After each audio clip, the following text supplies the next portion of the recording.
So it's finally here. My top 15 favourite films of 2016. Like I said in previous videos, there was a few films that I wanted to catch up on, but surprisingly, the list hasn't changed that much. Number 15 is 13 Hours, The Secret Soldiers of Benghazi. I know, I'm just as surprised as you are that this is in the list. This film is directed by Michael Bay, and arguably it's one of his most reserved films. He really held back a lot in terms of his style, and I genuinely found this film thrilling. Number 14 is the Edward Snowden biopic, Snowden, directed by Oliver Stone.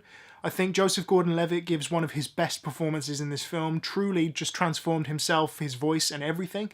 The film itself, although it is quite disposable, I can't imagine watching it again anytime soon. I did find it thrilling. I think it was really well made, and the ending song written specifically for this film, The Veil by Peter Gabriel.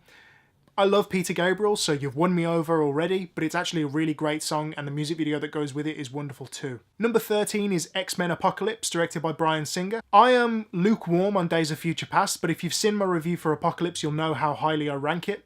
I think X-Men Apocalypse is kind of a return to form, as well as embracing the new direction that the X-Men franchise is going to go in. It's far more colourful than previous films, and it's really just stupid but good fun. Number 12, sticking with the superhero theme, is Captain America Civil War. I reviewed this film on my channel, so you know what I think about it. It hasn't really changed that much. I like it, I think it's good, but it could have been so much better, and I expected far more from it. Number 11 is War Dogs, starring Miles Teller and Jonah Hill. This film was really entertaining, and I wasn't expecting it to be. Number 10 is Sully, directed by Clint Eastwood and starring Tom Hanks. This is the story of the miracle on the Hudson. Really fantastic film, well directed, as always, by Clint Eastwood, and I found the disjointed narrative helped me stay engaged. Number 9 is Deepwater Horizon, directed by Peter Berg. This is the second collaboration between him and Mark Wahlberg, after Lone Survivor from a few years back. I'm a sucker for these based on true events kind of disaster movies, and this one was, again, really well directed. The tension was fantastic, and the action and the violence, it all felt very real, very necessary. Number 8 is Rogue One, A Star Wars Story. I've done a review for this, so you know how I feel about it. It hasn't changed. I've watched this twice now at the cinema. I really, really enjoy it. I think it is a great addition to the Star Wars franchise, and I can't wait to see the next anthology, or even episode 8. R.I.P. Carrie Fisher, it's a damn shame. Number 7 is Deadpool. This was, I think, one of the first movies I saw in 2016, and it was fantastic. It didn't disappoint at all. Again, I've done a review for this. I think it's an incredibly accessible film. It's very funny, and the action scenes are really well executed as well. Number 6, this was a recent addition to this list, Sing Street. I finally got a chance to see it after Sam, Memoirs of a Mall Cop, spoke about it at length. I think it's such a fun film. The soundtrack is fantastic. Everybody is so enthusiastic and charismatic in this film. I caught it on Netflix, so you should too. Absolutely loved it. Number 5 is 10 Cloverfield Lane.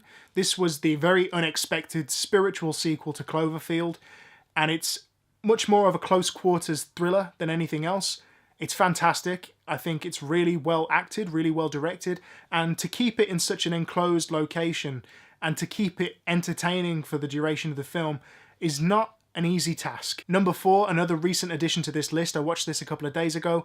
Arrival, directed by our boy Denis Villeneuve.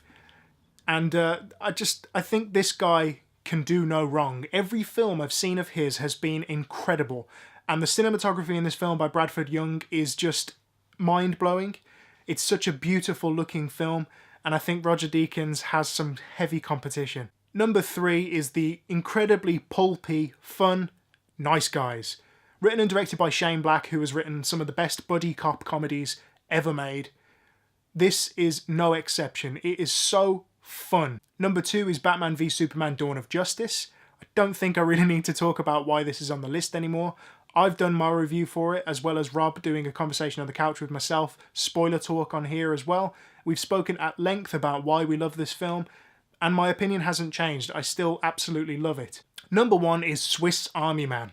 I think this has crept its way up the list because it's such a unique way of telling this kind of story. I think it's a very entertaining, very touching, very human film. Makes me think a lot more, makes me feel a lot more, and really gets under your skin. So that was my top 15 favourite films of 2016. I'm sure there's some films that I've missed off that I just haven't seen yet, unfortunately, and I'm sure there's some films on that list that you weren't expecting to see on a favourites list. Regardless, that's my list. I'm sticking to it now. If you enjoyed this video, please click thumbs up. If you've got something to say, leave a comment down below, and if you want to see more, hit subscribe. Thank you.